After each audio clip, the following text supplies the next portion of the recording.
My career aspiration is to use data to inform and improve the tools and processes we use to train graduate students and postdocs. To tell you more about this, I'm going to tell you a bit about how I got here.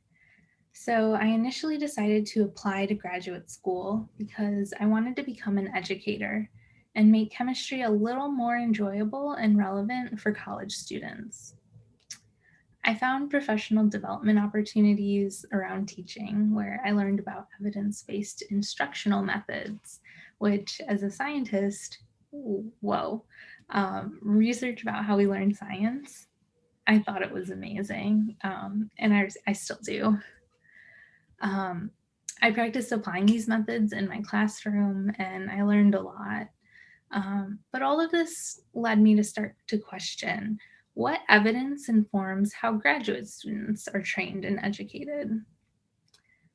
This led to a shift in my career interests and the opportunities I sought out.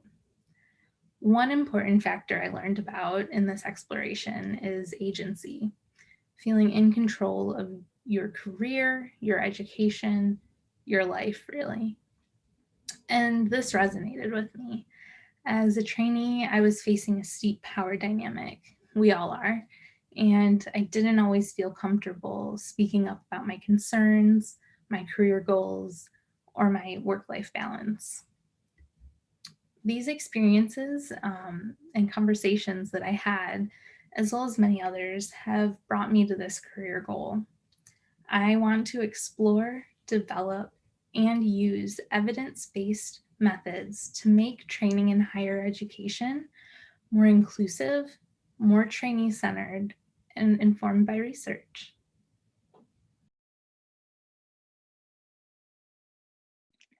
My career goal is to improve training in higher education, especially for graduate students and postdocs.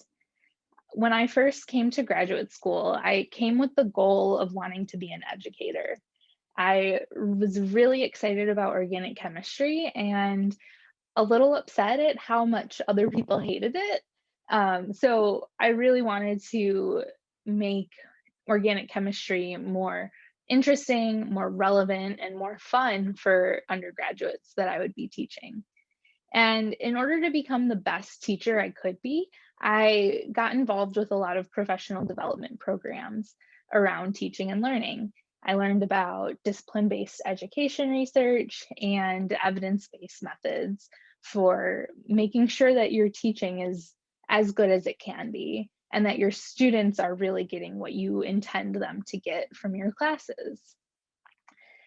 And it was in this process of engaging with all of these resources that I started to question and wonder where this sort of thing was in graduate education.